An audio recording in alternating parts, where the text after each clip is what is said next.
نحمد ونصلي على رسول الكريم أما بعد. قال الله تعالى في القرآن المجيد والفرقان الحميد: يا أيها الذين آمنوا كتب عليكم الصيام كما كتب على الذين من قبلكم لعلكم تتقون. وقال: شهر رمضان الذي أنزل فيه القرآن هدى للناس وبينات من الهدى والفرقان. وقال النبي صلى الله عليه وسلم: من صام رمضان إيمانا واحتسابا غفر له ما تقدم من ذنبه. وقال: فتحت أبواب السماء وغلقت أبواب النار. أما بعد، رب اشرح لي صدري ويسر لي أمري واحلل عقدة من لساني يفقهوا قولي. محترم مصلین اکرام، نوجوان دوستوں اور ساتھیوں، میں نے ابھی آپ کے سامنے قرآن مجید کی وہ مشہور آیت سورہ بقرہ کی تلاوت کی ہے، جو آپ میں سے کئیوں کو یاد بھی ہوگی اور آپ نے بارہا اس آیت کو خطبات جمعہ میں اور دروس میں سنا بھی ہوگا. اور اللہ کے رسول صلی اللہ علیہ وسلم کی وہ حدیث میں نے آپ کے سامنے رکھی، جو اللہ کے رسول صلی اللہ علیہ وسلم نے رمضان سے متعلق وہ اس امت کے لیے بیان فرمائی ہے.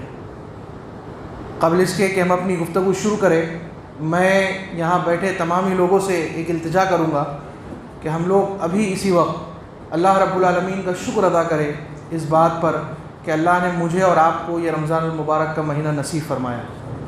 ہم وہ خوش نصیب لوگ ہیں اس زمین پر، اس دنیا میں، اس زمین پر ہم وہ خوش نصیب لوگ ہیں کہ اللہ تعالیٰ نے ہم کو پھر سے اپنی اس زندگی میں ایک رمضان اور نصیب کیا.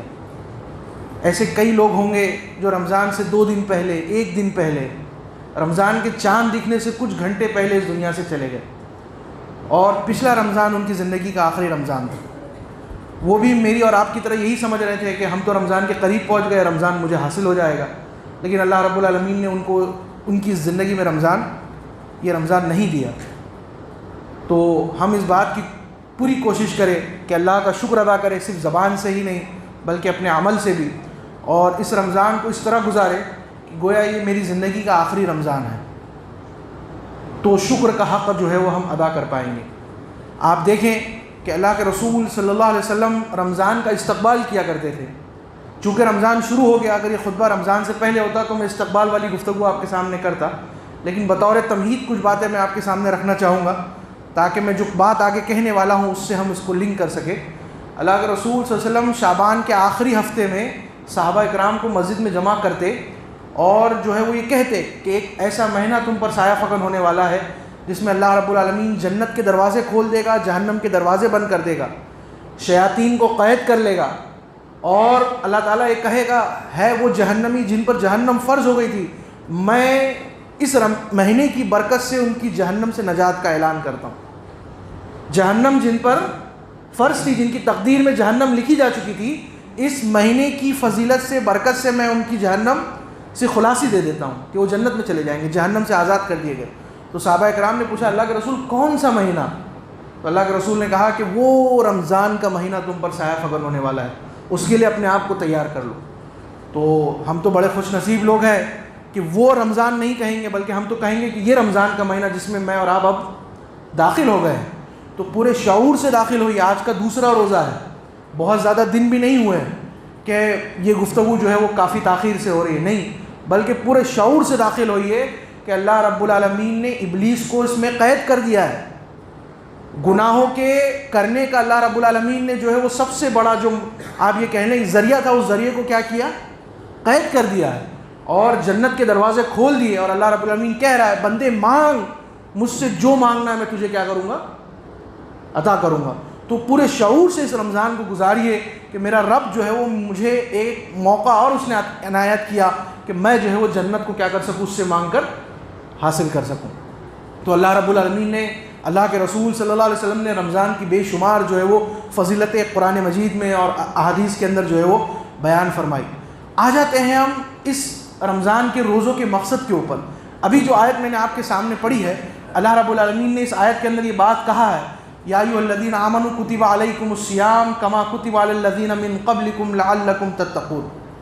اے لوگو جو ایمان لائے ہو، تم سے پہلے کے لوگوں پر روزے فرض کیے گئے تھے جیسا تم پر فرض کیے جا رہے ہیں، لعلکم تتقون، شاید کہ تم میں تقوی کی صفت پیدا ہو جائے۔ اللہ رب العالمین نے رمضان میں روزے تقوی کے لیے فرض کیے تاکہ مجھ میں اور آپ میں کیا پیدا ہو جائے؟ تقوی پیدا ہو جائے۔ تقوی کسے کہتے ہیں؟ تقوی کسے کہتے ہیں؟ تقوی بڑی آسان زبان میں کہتے ہیں اللہ کی محبت اور اللہ کا خوف دل میں جمع ہو جائے۔ اب آپ مجھ سے یہ کہیں گے کہ آپ نے محبت کا بھی لفظ استعمال کیا اور خوف کا بھی لفظ استعمال کیا، تو محبت اور خوف کیسے جمع ہو سکتی ہے؟ میں اس کی ایک بڑی آسان مثال سمجھنے کے لیے ہمارے نوجوانوں کے لیے دوں گا۔ آپ کے امی ابو سے کیا کرتے ہیں؟ محبت بھی کرتے ہیں اور ان سے ڈرتے بھی ہیں نا، کہ ناراض نہ ہو جائے، بدتمیزی نہ ہو جائے۔ تو اللہ رب العالمین بھی چاہتا ہے کہ ہم اللہ سے محبت بھی کریں اور اللہ کے عذاب سے کیا کریں؟ ڈرے، کہ اگر ہم گناہ کریں گے تو ہمارا رب ہمیں عذاب دے سکتا ہے، ایسا نہیں ہے کہ اللہ ہمارا رب ہم کو عذاب نہیں دے گا۔ تو اللہ کی محبت اور اللہ کا خوف اس دل میں کیا ہو جائے؟ پیدا ہو جائے۔ اس مقصد سے اللہ رب العالمین نے رمضان کے روزے ہم پر کیا کیے؟ فرض کیے۔ اب تقوی کیوں چاہتا ہے اللہ رب العالمین؟ تقوی تو سمجھ میں آ گیا، روزے کا مقصد سمجھ میں آ گیا، تقوی کہتے کسے ہیں یہ بھی سمجھ میں آ گیا ہے نا۔ اللہ رب العالمین مجھ میں اور آپ میں تقوی چاہتا کیوں ہے؟ ایسی تقوی میں ایسی کیا چیز ہے کہ اللہ رب العالمین نے 30 دن کے روزے فرض کر دیے؟ اور کیوں اللہ رب العالمین کہہ رہا ہے کہ نہیں بھوکے اور پیاسے رہو فجر سے لے کر جو ہے مغرب تک کے؟ کیوں؟ اور تقوی کی ٹریننگ لو کیوں؟ اس کی وجہ یہ ہے کہ سورہ بقرہ میں اللہ رب العالمین کہہ رہا ہے الف لام میم ذالک الکتاب لا ریب فیہ ھدی للمتقین۔ کتاب کے دیباچے کی دوسری آیت یہ کہتی ہے، قرآن کی دوسری آیت یہ کہہ رہی ہے کہ ہم نے اس کتاب میں کوئی شک نہیں رکھا اور یہ ہدایت ہے، یہ کتاب کس کے لیے؟ متقیوں کے لیے۔ الف لام میم ذالک الکتاب لا ریب فیہ، اس کتاب میں کوئی شک نہیں ہے، ھدی للمتقین، یہ متقیوں کے لیے ہدایت ہے۔ تو اب آپ سوچئے اللہ رب العالمین کہہ رہا ہے کہ یہ کتاب کس کے لیے ہدایت ہے؟ متقیوں کے لیے۔ اور رمضان کے روزے کس لیے آئے؟ تاکہ مجھ میں اور آپ میں کیا پیدا ہو؟ تقوی پیدا ہو۔ تاکہ جب تقوی پیدا ہوگا تو ہم اس کتاب سے کیا کر پائیں گے؟ ہدایت لے پائیں گے۔ تو اللہ رب العالمین نے ایک SOP بنا دیا، ایک سسٹم بنا دیا پورا، تاکہ بندہ اس سسٹم کو فالو کر کے کتاب سے کیا کر سکے؟ ہدایت حاصل کر سکے۔ یہ جو قرآن مجید آپ دیکھ رہے ہیں ہمارے سامنے، یہ قرآن مجید ہدایت ہے متقیوں کے لیے، اور رمضان کے روزے تقوی پیدا کرتے ہیں۔ تو اب جب تقوی پیدا ہوگا تو ہم اس کتاب سے کیا کر پائیں گے؟ ہدایت لے پائیں گے۔ اور اس سے بڑی ایک بات جو اللہ تعالیٰ نے قرآن مجید میں کہی، وہ کیا کہی؟ شہر رمضان الذی انزل فیہ القرآن۔ رمضان وہ مہینہ ہے جس میں ہم نے کیا کیا؟ قرآن کو نازل کیا۔ صحابہ اکرام نے اللہ کے رسول سے پوچھا کہ اللہ کے رسول صلی اللہ علیہ وسلم جنت کے دروازے کیوں کھول دیے جاتے ہیں؟ جہنم کے دروازے کیوں بند کر دیے جاتے ہیں؟ شیطان کو کیوں قید کر دیا جاتا ہے؟ ایک کا 70 ثواب کیوں ملتا ہے؟ نفل کا فرض کے برابر ثواب کیوں ملتا ہے؟ تو اللہ کے رسول صلی اللہ علیہ وسلم نے جو بیان کیا اور قرآن نے جو بیان کیا وہ یہ ہے کہ رمضان کا جو یہ اجر ہے وہ قرآن مجید کی وجہ سے ہے، کہ اللہ رب العالمین نے قرآن مجید کس میں نازل کیا؟ رمضان میں۔ اب رمضان میں نازل ہوا تو رمضان کی فضیلت بڑھائی، اور فضیلت بڑھا کے اس کے ساتھ کیا چیز جوڑ دی؟ روزوں کو جوڑ دیا۔ تو روزے رمضان میں فرض اس آیت کے بعد ہوئے، نہیں تو پہلے رمضان میں روزے فرض نہیں تھے۔ اگر روزوں کی فرضیت کی بات آپ کریں گے تو رمضان میں روزے فرض نہیں تھے۔ اللہ رب العالمین نے یہ آیت نازل کی، اس کے بعد رمضان کے روزے کیا ہوئے؟ فرض ہوئے۔ پہلے تو ہفتے کے 2 دن اور مہینے کے 3 دن کے روزے فرض تھے خالی۔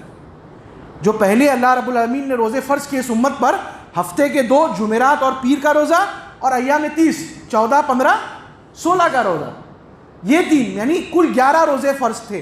ہر مہینے میں ایک مسلمان کو 9 یا 11 روزے جو ہے وہ رکھنے تھے۔ رمضان کے روزے نہیں فرض تھے، لیکن اللہ رب العالمین نے رمضان کو فضیلت بخشی۔ جیسا شعبان ہے، رجب ہے، رمضان ہے، ویسے یہ رمضان بھی عام مہینوں کی طرح تھا، لیکن اللہ رب العالمین نے تمام مہینوں کے اندر 12 مہینوں میں سب سے بڑا مہینہ اگر کسی کو بنایا تو کس کو بنا دیا؟ رمضان کو بنا دیا۔ کس وجہ سے بنایا؟ قرآن کے نازل ہونے کی وجہ سے بنایا، کہ ہم نے رمضان میں کیا نازل کر دیا؟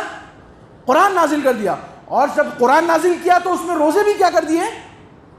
فرض کر دیے۔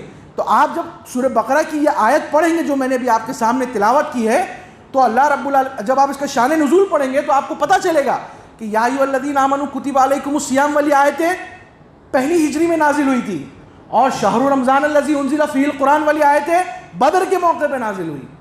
تو روزے پہلے فرض کیے گئے لیکن رمضان کے نہیں تھے، وہ عام روزے تھے، لیکن رمضان کے روزے بدر کے موقع پہ فرض کیے گئے اور کہا گیا کہ اب رمضان میں روزے رکھنا ہے تم کو، اور 30 اور 29 دن کے روزے تم پر کیا کر دیے گئے؟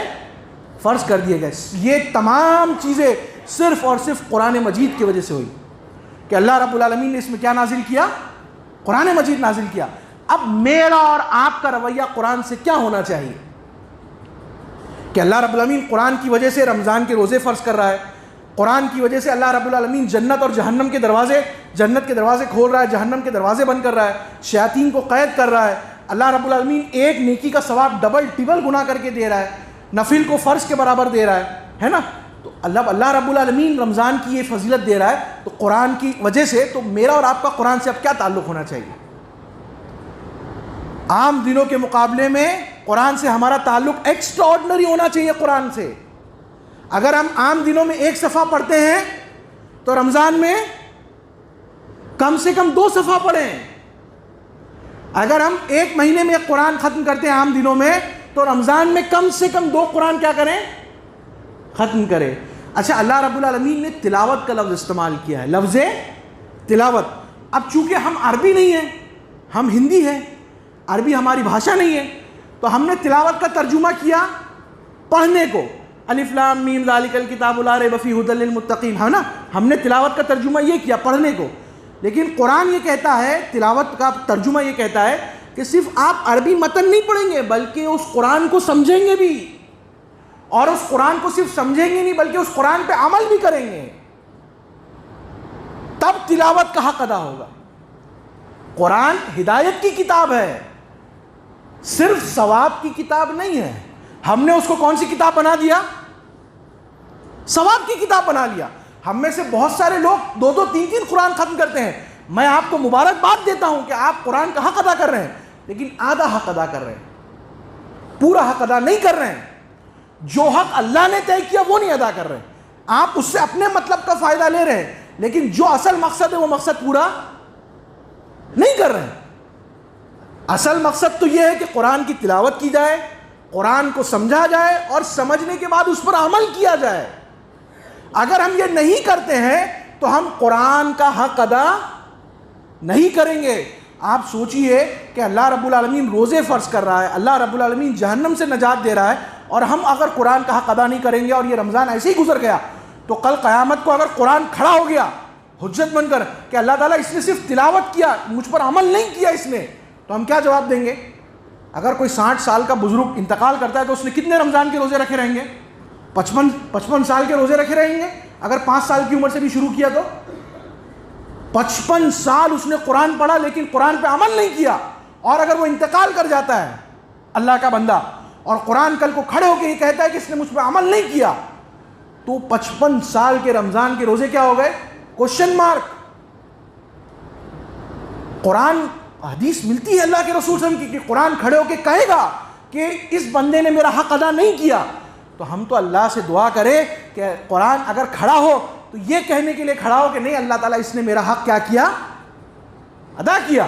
تو قرآن کی تلاوت کرے، قرآن کو سمجھے اور قرآن پہ عمل کرنے کی کوشش کرے، تبھی ہم قرآن کا حق ادا کر پائیں گے. اس کے بعد اللہ رب العالمین نے اس رمضان کے مہینے میں ایک اہم رات جو ہے وہ کی ہم کو عطا فرمائی، جس کے تعلق سے اللہ رب العالمین کہہ رہا ہے 1000 مہینوں سے زیادہ کیا ہے وہ رات افضل ہے. اچھا، اس رات کی فضیلت کیوں ہے؟ اب پہلے پوائنٹ سے کنیکٹ کیجئے اس کو. اس رات کو 1000 مہینوں سے زیادہ افضل کیوں بیان کیا؟ 1000 مہینے مطلب تقریباً 65-70 ایئرز ہوتے ہیں نا.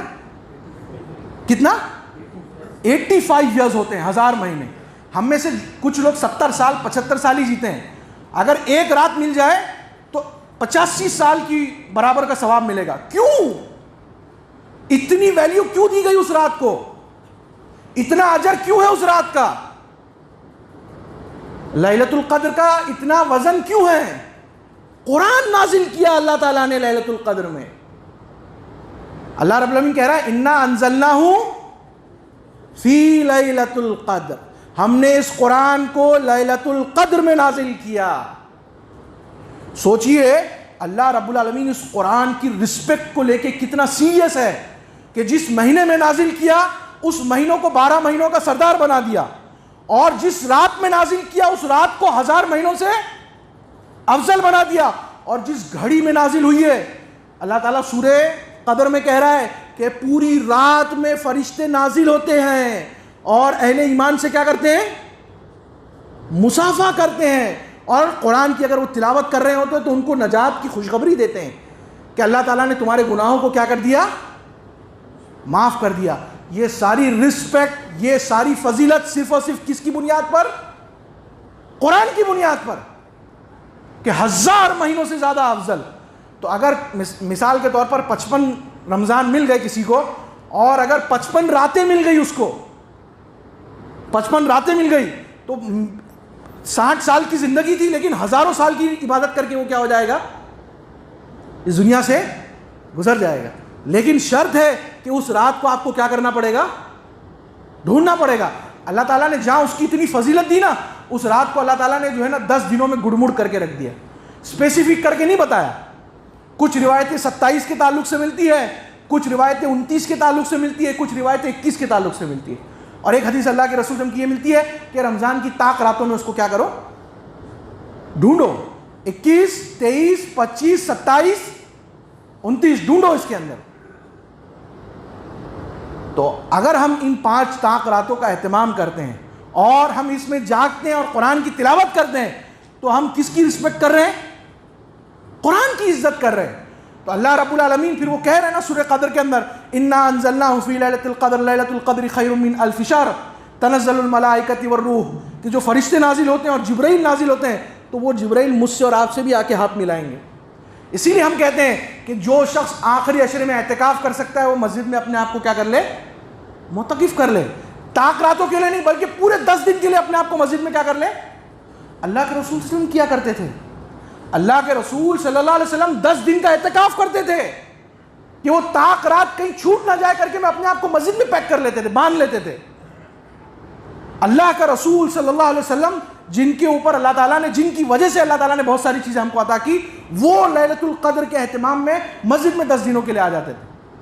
تو اگر ہماری بھی کوشش ہو سکتی ہے تو ہم بھی کیا کریں؟ لیلۃ القدر کو تلاش۔ آج ہمارے نوجوانوں کا حال کیا ہے؟ بڑی رات میں کیا کرتے ہیں؟ ابھی شب معراج کی اور دوسری بڑی راتیں گزری، کیا کیا ہم نے؟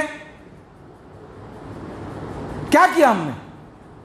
ابھی تو اس سے بڑی باہر کھانے پینے کی ہوٹلیں بڑھ گئی ہے، اور بھی نئی ہوٹلیں کھل گئی ہے، نئی نکڑ کھل گئے۔ ہم کیا کریں گے بڑی رات میں؟ ارے کھائیے، میں بھی کھاتا ہوں، میں آپ کو کھانے سے منع نہیں کر رہا، لیکن کم از کم اس رات کا اہتمام کیجیے۔ ہم لوگ عید کی شاپنگ کب کرتے ہیں؟ آخری عشرے میں کرتے ہیں۔ اللہ کے واسطے، اللہ کا واسطہ دے کے آپ سے کہہ رہا ہوں، عید کی شاپنگ ابھی کر لیجئے۔ آخری عشرے کو صرف عبادت کے لیے مخصوص کر لیجئے کہ کوئی کام نہیں کریں گے، کوئی بازار نہیں جائے گا، ہماری گھر کی خواتین بھی نہیں جائیں گی، میں بھی نہیں جاؤں گا بازار، اور صرف میں مسجد میں اپنا وقت کیا کروں گا؟ اعتکاف کر سکتے تو اعتکاف کیجئے۔ اگر آپ کا کاروبار یا آپ کی نوکری آپ کو اعتکاف کرنے نہیں دیتی، کوئی بات نہیں، کاروبار کیجئے، نوکری کیجئے، رات میں آ کے مسجد میں سو جائیے۔ آپ کو سونا ہے نا، نیند پوری کرنی ہے نا، آپ رات میں آ کے مسجد میں سو جائیے۔ سحری سے 1 گھنٹہ پہلے اٹھیے، تہجد کی 4 رکعت 8 رکعت پڑھ لیجئے، اور پھر سحری کرنے کے لیے گھر چلے جائیے۔ آپ جتنے ٹائم مسجد میں داخل ہوئے اور جب تک مسجد سے نکلے، اللہ کے رسول ہم کہتے ہیں کہ اگر کسی نے نویت سنت الاعتکاف پڑھ لیا مسجد میں داخل ہوتا ہی، تو اس کو اعتکاف کا ثواب ملنا شروع ہو جائے گا۔ اگر آپ اعتکاف نہیں کر سکتے اپنی جاب کی وجہ سے، تو رات تو کم از کم مسجد میں گزاریے۔ نہیں، ہم کہاں گزارتے ہیں؟ نکڑ کے اوپر بیٹھ کے گزاریں گے، ہم جو ہے وہ کھچڑا کھاتے ہوئے گزاریں گے، ہم جو ہے مالپوا کھاتے ہوئے گزاریں گے، اور کئی ڈشیں جن کے نام میں نہیں لے سکتا ادھر۔ کھائیے، منع نہیں کرتا ہوں آپ کو، حلال چیزیں کھانے کے لیے بنائی گئی ہے، لیکن ہر ایک چیز کی اپنی ایک لمٹ ہوتی ہے، ہر ایک چیز کا اپنا ایک مقام ہوتا ہے۔ بڑی رات لیلۃ القدر سے بڑا کسی کا مقام نہیں ہے۔ تو ہمیں کس پر فوکس کرنا ہے؟ لیلۃ القدر پر فوکس کرنا ہے۔ آج دوسرا روزہ ہے، آج سے پلاننگ کیجئے کہ ہم آخری عشرے میں اپنے آپ کو لیلۃ القدر ڈھونڈنے کے لیے کیا کریں گے؟ لگا دیں گے. آپ یقین جانیے زندگی کی، آپ کی 70 سال کی زندگی، 60 سال کی زندگی میں اگر ایک رات بھی لیلۃ القدر مل گئی تو آپ کی زندگی سے ڈبل آپ اجر لے کے اللہ کے پاس پہنچ جائیں گے. ڈبل. اگر آپ کی 70 سال کی زندگی ہے تو 70 پلس 85 ڈبل اجر لے کے آپ اللہ کے پاس پہنچ جائیں گے. تو ہم اس بات کا عہد کریں کہ ہم لیلۃ القدر کو کیا کریں گے؟ تلاش کریں گے. اللہ کے رسول صلی اللہ علیہ وسلم کی حدیث ہے جس میں اللہ کے رسول صلی اللہ علیہ وسلم کہتے ہیں کہ رمضان کا چاند جیسی نظر آتا اللہ کے رسول اپنی کمر کس لیتے اور عبادت کے اندر جو ہے وہ مشغول ہو جاتے اور اپنے ہاتھ کو کھول دیتے، مساکین پر غربا پر جو ہے وہ خرچ کرنے لگتے. جو مال اللہ تعالیٰ نے دیا ہے وہ مال جو ہے مساکین کے اوپر جو ہے وہ خرچ کرنا جو ہے وہ شروع کرتے. اور جیسے ہی آخری عشرہ شروع ہوتا، رمضان کے 3 عشرے ہیں نا، پہلا 10، دوسرا 10، تیسرا 10، تو آخری عشرہ جیسے ہی شروع ہوتا اللہ کے رسول صلی اللہ علیہ وسلم رات کو جاگ کر عبادت کرتے. اور حدیث کے لفظ ہے اللہ کے رسول پر کتنی نمازیں فرض تھی؟ 6 نمازیں فرض تھی. اللہ کے رسول صلی اللہ علیہ وسلم جب اپنی بیویوں کے پاس باری آتی تو ہر رات اٹھ کر چھٹی نماز تہجد کی نماز کیا کرتے تھے؟ پڑھتے تھے. لیکن اپنی کسی بیوی کو اٹھا کے نہیں کہتے تھے تہجد کی نماز کیا کرو؟ پڑھو. لیکن رمضان کے آخری عشرے میں خود بھی جاگتے اور اپنی بیوی کو بھی جگاتے اور کہتے کہ نہیں نماز پڑھو. تو حضرت عائشہ کو اٹھایا اور کہا کہ تہجد کی نماز پڑھو، قیام کرو آخری عشرے کے اندر. تو حضرت عائشہ نے پوچھا اللہ کے رسول اگر لیلۃ القدر میں کون سی دعا مانگوں؟ تو اللہ کے رسول نے کیا کہا؟ اللہم انک عفو تحب العفو فاعف عنا یا کریم. صرف یہ دعا مانگو، اے اللہ تو معافی کو پسند کرتا ہے، معافی تیرے لیے بہت بڑی چیز ہے، تو میرے گناہوں کو کیا کر دے؟ معاف کر دے. اللہ کے رسول کی وہ حدیث اب اس سے کنیکٹ کیجئے کہ اللہ کے رسول ممبر پر قدم رکھ رہے ہیں آمین کہہ رہے ہیں، دوسری سیڑھی پر قدم رکھ رہے ہیں آمین کہہ رہے ہیں، تیسری سیڑھی پر قدم رکھ رہے ہیں آمین کہہ رہے ہیں. صحابہ کرام نے پوچھا اللہ کے رسول آپ نے اس سے پہلے ممبر پر کبھی قدم رکھتے ہوئے آمین نہیں کہا، آپ تو خاموشی سے ممبر پر چڑھتے تھے، بلکہ تو حکم یہ ہے کہ جب ممبر پر چڑھ جائے تو سب لوگ کیا ہو جائے؟ چپ ہو جائے. آپ آمین کہتے ہوئے چڑھ رہے ہیں. تو اللہ کے رسول نے کہا کہ حضرت جبرائیل نے دعا مانگی، میں نے ان دعاؤں پر کیا کہا؟ آمین کہا. ان 3 دعاؤں میں سے ایک دعا حضرت جبرائیل نے یہ مانگی کہ لعنت ہو اس شخص پر، ہلاک و برباد ہو جائے وہ شخص جسے رمضان کا مہینہ نصیب ہو اور وہ اپنے گناہوں کی مغفرت نہ کرا سکے. فرشتوں کے سردار حضرت جبرائیل دعا مانگ رہے ہیں اور انسانوں کے امام انبیاء کے سردار محمد رسول اللہ صلی اللہ علیہ وسلم آمین کہہ کر اس پر کیا کر رہے ہیں؟ مہر لگا رہے ہیں.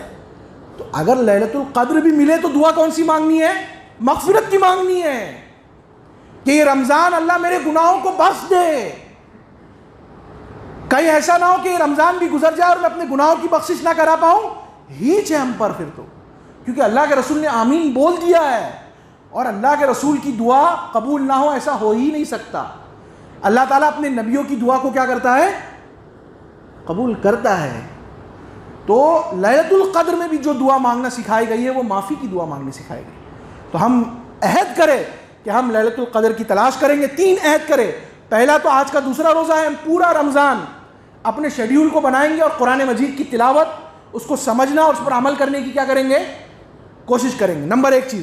نمبر 2 دوسرا عہد کریں کہ آخری کے عشرے میں ہم اعتکاف کر سکتے ہیں تو اعتکاف کریں گے، اگر نہیں کر سکتے ہیں تو رات میں کم از کم مسجد میں آ کے کیا کریں گے؟ آپ تھکے ہوئے مسجد میں آ کے سو جائیے، کوئی بات نہیں. آپ کا مسجد میں آ کے سونے پر بھی آپ کو کیا ملے گا؟ ثواب ملے گا. مسجد میں آ کے سوئیے. اور تیسری اور اہم چیز کہ اللہ رب العالمین اس رمضان میں کچھ بھی کر کے اپنے گناہوں کی مغفرت کرا کے ہی رمضان ختم کروں گا. ایڑی چوٹی کا زور لگا لیجیے کہ اپنی گناہوں کی مغفرت کرانا ہی کرانا ہے، کچھ بھی ہو جائے. اللہ تعالیٰ جو میں نے گناہ کیے، دیکھیے صغائر تو ایسے ہی معاف ہو جائیں گے. رمضان کا روزہ رکھنے کی وجہ سے اللہ تعالیٰ صغائر گناہ کو ایسے ہی معاف کر دے گا. جو گناہ معاف نہیں ہوں گے وہ کون سے ہیں؟ کبیرہ گناہ ہے. بھائی کا حق مارا، بہن کا حق مارا، کسی کو گالی دی ہے نا، جھوٹ بولا ہے، جو بڑے بڑے گناہ ہیں وہ معاف نہیں ہوں گے جب تک کہ اللہ کے سامنے بیٹھ کر معافی نہ مانگے. جب تک کہ جس کا حق مارا اس کو حق ادا نہ کرے. تو دل پر پتھر رکھ کر اگر کسی کا حق مارا ہے، اللہ کے واسطے اس رمضان میں اس کا حق دے دیجیے اور اللہ سے کیا کیجیے؟ معافی مانگیے. کسی کی غیبت کی ہے، جا کے کہہ دیجیے کہ میں نے آپ کے پیٹھ کے آپ کی غیبت کی تھی، مجھے معاف کر دیجیے. اگر زندہ ہے، مر گیا تو اللہ سے دعا مانگے کہ اللہ تعالیٰ تو اس کو جنت میں کیا کر دے، داخل کر دے۔ تو قرآن سے اپنے تعلق کو جوڑیے، رمضان کے لیے اپنے آپ کو تیار کر لیجئے، اور آخری عشرے میں جو ہے وہ لیلۃ القدر کو تلاش کرنے کی جو ہے وہ کوشش کیجئے۔ یقین یعنی اللہ تعالیٰ اس رمضان کو ہمارے لیے نجات کا ذریعہ بنا دے گا۔ ہم تو اللہ سے دعا کرتے ہیں کہ اللہ تعالیٰ یہاں بیٹھے تمام لوگ، بلکہ اس امت مسلمہ کے وہ تمام لوگ جو اس بات کی کوشش کر رہے ہیں کہ رمضان سے کچھ حاصل کر لے اپنے آخرت کے لیے، اللہ تعالیٰ ان تمام لوگوں کے گناہوں کو تو معاف کر دے۔ اللہ کے رسول صلی اللہ علیہ وسلم کی حدیث ہے، من صام رمضان ایمانا و احتسابا، جس نے رمضان کے روزے رکھے اور قیام اللیل کیا ایمان اور احتساب کے ساتھ، غفر لہ ما تقدم من ذنبی، اللہ تعالیٰ اس کے تمام گناہوں کو کیا کر دیتا ہے، معاف کر دیتا ہے۔ دو لفظ استعمال کیے اللہ تعالیٰ نے یہاں پر، کون سا؟ روزہ رکھنے کا اور رات میں کھڑے رہنے کو۔ رمضان میں ہم یہ جو تراویح پڑھتے ہیں، یہ تراویح کیا ہے؟ قیام اللیل ہے، رات میں کھڑے رہنا ہے۔ اصل تو قیام اللیل 3 بجے ہوتی ہے، لیکن چونکہ ہم لوگ نوکری پیشہ ہے اسی لیے ہم لوگ 9 بجے ہی کیا کر لیتے ہیں، اس کو کر لیتے ہیں۔ میری آپ لوگوں سے گزارش ہے کہ آپ تراویح پڑھیے، تراویح پڑھنے کے بعد جب آپ سحری کے لیے اٹھتے ہیں تو تب بھی 2 رکعت کم سے کم کھڑے ہو کے کیا کر لیجئے، پڑھ لیجئے۔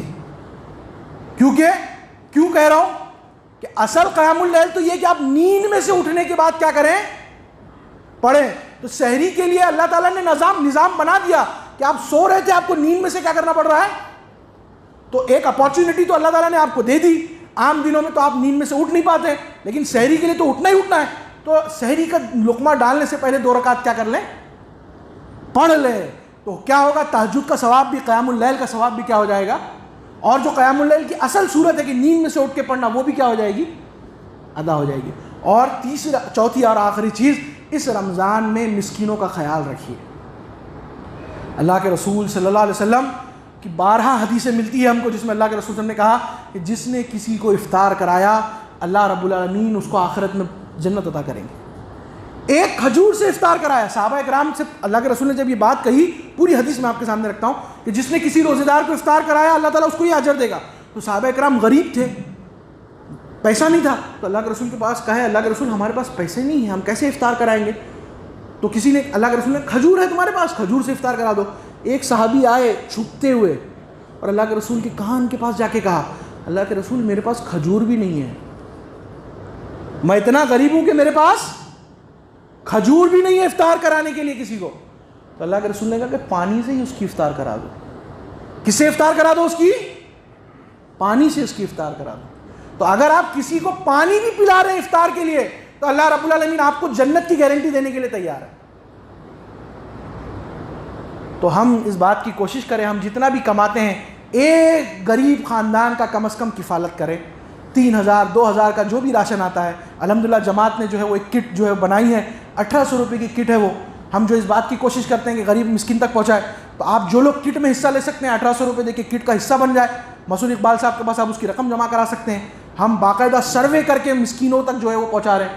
اگر آپ کو لگتا ہے ہم نہیں پہنچ پائے، آپ کو پتہ ہے یہ مسکین ہے، آپ آ کے ہم کو کہیے، آپ رقم دیجیے اور ہم کو کہیے، ہم جا کے ان تک جو ہے وہ کیا کریں گے، انشاءاللہ پہنچائیں گے۔ آپ کو لگتا ہے کہ نہیں ہم کم دے رہے ہیں کٹ کے اندر، آپ کو ایسا لگتا ہے کہ ہم بڑی کٹ اور بنانی چاہیے، آپ اور پیسے ڈال کے اس کو بڑی کٹ بنائیے اور جا کے غریبوں کو کیا کیجیے، لیکن دیجیے۔ اچھا دوسرا، یہاں پر جو نوجوان ہیں ان کے لیے میں یہ بات کہہ رہا ہوں کہ اگر آپ 1800 نہیں دے سکتے، 500 دے سکتے 500 دیجیے، آپ 1000 دے سکتے ہیں 1000 دیجیے، جتنا دے سکتے ہیں۔ 100 روپیہ اگر دے سکتے ہیں تو 100 روپیہ دیجیے، 50 روپیہ دے سکتے ہیں تو 50 روپیہ بھی دیجیے۔ اللہ تعالیٰ کے نزدیک اماؤنٹ میٹر نہیں کرتا، اللہ تعالیٰ کے نزدیک کیا میٹر کرتا ہے؟ نیت میٹر کرتی ہے۔ تو اپنی جیب سے کم از کم مسکینوں کے لیے 100 روپیہ بھی کیا کیجیے، خرچ کیجیے۔ کیوں؟ کہ اللہ کے رسول کی سنت ہے کہ اللہ کے رسول صلی اللہ علیہ وسلم مسکینوں کو رمضان میں کیا کرتے تھے، دیتے تھے۔ تو ہم بھی مسکین کو کیا کریں گے، دیں گے۔ تو یہ کٹ کی رقم آپ جمع کر سکتے، کٹ کی رقم جمع کریں۔ اچھا اگر آپ کے پاس پیسہ یقیناً نہیں ہے دینے کے لیے، کوئی مسئلہ نہیں، آپ کو لگتا ہے آپ کے دوست کے پاس پیسہ ہے، اس کو جا کے کنونس کیجئے کہ آپ کسی غریب کا کیا کر دیں۔ اگر وہ آپ کے کہنے پر کسی غریب کو پیسہ دے دیتا ہے یا اس کو کٹ دے دیتا ہے یا اس کا خرچہ اٹھا لیتا ہے، تو جتنا ثواب آپ کے دوست کو ملے گا اتنا ثواب آپ کو بھی ملے گا۔ تو اگر ہم رمضان کا فائدہ اٹھانا چاہتے ہیں، اس رمضان کو اپنے زندگی کا آخری رمضان سمجھ کر تو یہ جو باتیں میں نے آپ کے سامنے بیان کیجیے اس پر عمل کرنے کی کوشش کیجیے، اور بنا لیجیے، چارٹ بنا لیجیے، وہ بنا لیجیے، پوائنٹس بنا لیجیے کہ یہ کرنا ہے مجھے عمل، تاکہ میں اپنی زندگی میں اس رمضان سے بہت کچھ کیا کر لوں، حاصل کر لوں، اور اگر میں مر گیا، اللہ تعالیٰ نے دوسرا رمضان نہیں دیا، تو میں یہ رمضان لے کر جو ہے وہ پہنچ جاؤں۔ ایک آخری حدیث سنا کر میں اپنی گفتگو ختم کروں گا۔ متفقن علیہ حدیث ہے، امام احمد نے بھی اس کو نقل کیا ہے، اس کا ترجمہ میں آپ کے سامنے رکھوں گا کہ ایک صحابی جنگ میں جو ہے وہ دو صحابی تھے، دو دوست لوگ تھے، دو لوگ جو ہے وہ ایمان لے کر آئے تھے، تو ایک صحابی جو ہے، دونوں صحابی جنگ میں شریک ہوئے، ایک صحابی جنگ میں کیا ہو گئے، شہید ہو گئے، اور جو ان کے دوست تھے وہ شہید نہیں ہوئے، وہ زندہ رہے۔ ایک سال کے بعد دوسری جنگ ہوئی تو وہ صحابی بھی جنگ میں کیا ہو گئے، شہید ہو گئے۔ تو ایک دوست ایک سال پہلے شہید ہوا، دوسرا دوست دوسرے سال شہید ہوا۔ اب ہم کو قرآن کی اور احادیث سے یہ بات ملتی ہے کہ جو جنتی روح ہیں وہ برزخ میں جا کے، علین میں جا کے کیا ہوتی ہے، آپس میں ملتی ہے، علین میں جنتی روحیں ملتی ہے، آپس میں گفتگو کرتی ہے، جو بعد میں مرتا ہے وہ اپڈیٹ دیتا ہے جا کر کہ ایسا ایسا دنیا میں ہو رہا ہے، تمہارے گھر والے یہ کہتے ہیں۔ تو جو دوسرے صحابی جو مرے بعد میں وہ گئے واپس، تو جو پہلے صحابی انتقال کر گئے تو انہوں نے ان کا استقبال کیا اور پوچھا کیا ہوا کیا نہیں ہوا، تو ان کے اعمال دیکھے جو دوسرے صحابی تھے، تو کہا کہ تم بھی شہید ہوئے، میں بھی شہید ہوا، تمہارے اعمال مجھ سے زیادہ کیسے ہیں، دونوں شہید ہیں، دونوں جو ہے شہید کے درجے پر ہے، لیکن تمہارے اعمال مجھ سے زیادہ کیسے ہیں؟ تو دوسرے جو صحابی تھے انہوں نے کہا کہ مجھے ایک سال مل گیا جس میں ایک رمضان بھی مجھے نصیب ہو گیا، تو اللہ تعالیٰ نے اس رمضان کی نعمتوں سے میرے اعمال اور کیا کر دیے، بڑھا دیے۔ دونوں شہید ہیں لیکن ایک شہید کا مرتبہ زیادہ ہو گیا، کیونکہ ایک سال کے رمضان کے روزے اس کی زندگی میں کیا ہو گئے، ایڈ ہو گئے۔ تو میں اور آپ تو بڑے خوش نصیب ہے کہ اللہ تعالیٰ نے مجھے، ہم جیسے فقراء کو، ہم جیسے گنہگاروں کو اللہ تعالیٰ نے جو ہے وہ رمضان دے دیا۔ صحابہ کرام 6 مہینہ دعائیں مانگا کرتے تھے کہ اللہ تعالیٰ جو عبادتیں ہم نے رمضان میں کی ان عبادتوں کو کیا کر لے، قبول کر لے، اور 6 مہینہ اس بات کی دعا مانگتے تھے کہ اللہ ہم کو رمضان نصیب فرما، نصیب فرما۔ تو میں اور آپ خوش نصیب ہے کہ اللہ نے مجھے اور آپ کو رمضان نصیب فرمایا۔ تو آخر میں اللہ رب العالمین سے دعا ہے کہ اللہ رب العالمین ہم سب کو ان تمام باتوں پر جو میں نے ابھی آپ کے سامنے کہی ہے، سب سے پہلے مجھے، بعد میں آپ سب کو اس پر عمل کرنے کی توفیق عطا فرمائے۔ کیا باتیں ہیں؟ لیلۃ القدر کو تلاش کرنا ہے، نمبر 1، مساکین کے اوپر خرچہ کرنا ہے، نمبر 2، قرآن مجید کی تلاوت کرنا ہے، اس پر عمل کرنا ہے، نمبر 3، رمضان کے روزوں کو، رمضان کو شعوری طور پر کیا کرنا ہے، گزارنا ہے، کیونکہ آج دوسرا رمضان ہے، اللہ نے موقع دیا ہم کو کہ جمعے میں ہم جو یہ بات ہمارے سامنے جو ہے وہ آگے۔ آخر میں اللہ رب العالمین سے دعا ہے کہ اللہ رب العالمین ان چیزوں کو قبول فرمائے، آمین، وآخر الدعوانا ان الحمد للہ رب العالمین۔